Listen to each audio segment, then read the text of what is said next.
good.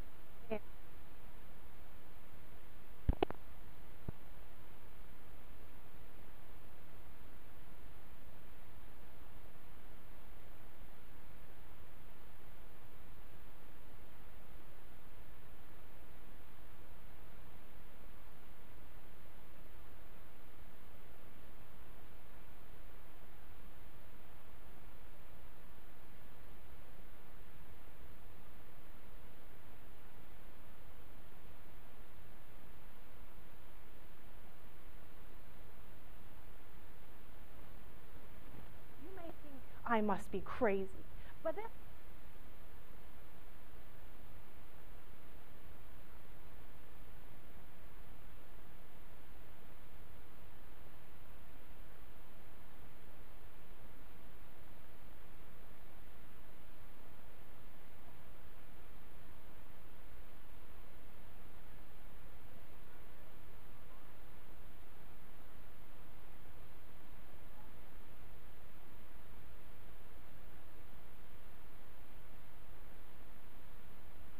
think about a friend that you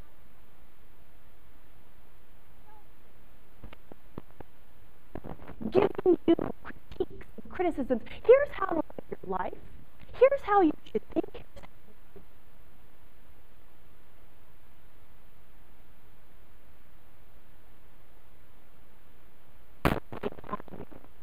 And you sit back and you listen and you think, I didn't ask for their opinions in this case. Why are they doing it?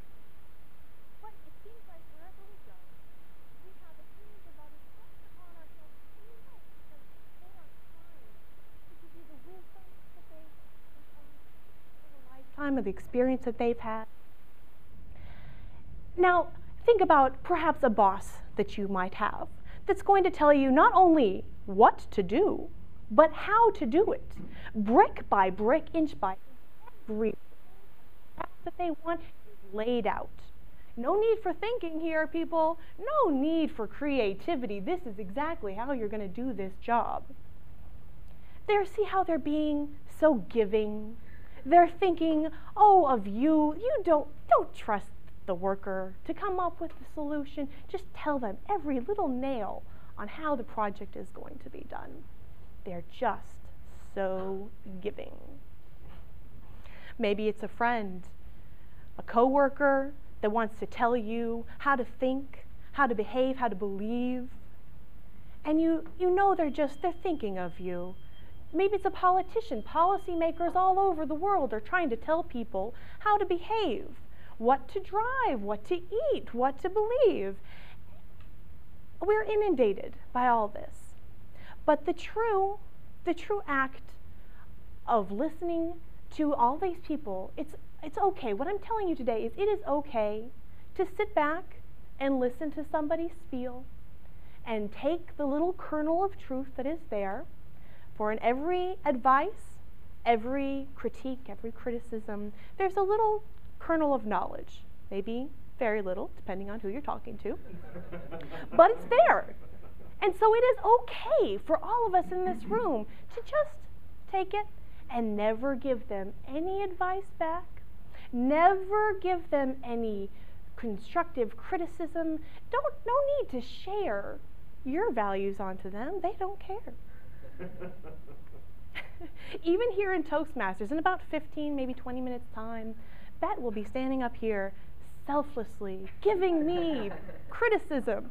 She may say something like, Erica, your speech didn't seem very well prepared. It kind of just seemed like you got up here and started talking, which would be a very astute observation.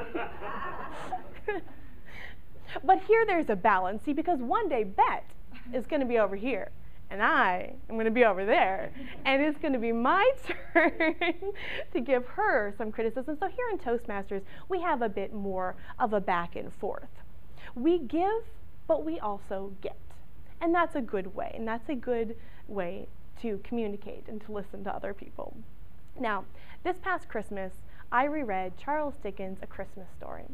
It's a terrific story, and I'm always startled at the point in time where Ebenezer Scrooge wakes up on Christmas morning realizing that he's still alive and he has a chance to redo his life. he has a chance to make some changes. His entire life he had been a miser. He had been very selfish, not only of advice and of feedback, but also of his money. He was constantly squirreling away his money, not sharing it with anybody. Now, I would not recommend that strategy to go so far as that. But when he had the change of heart, he noticed that his bank accounts were much more substantial. He was able to do much more good by all those years of being miserly. When he turned to the collection, the people that were making the collection for the charity that he had been so callous towards at first, he sees them again and he's able to make a substantial donation, one that makes them just drop their jaw in awe. We have no idea what the sum was, but it was a tremendous sum. And because of his financial assets, he was able to do real good in a lot of different people's lives. And it made me wonder, what is worse?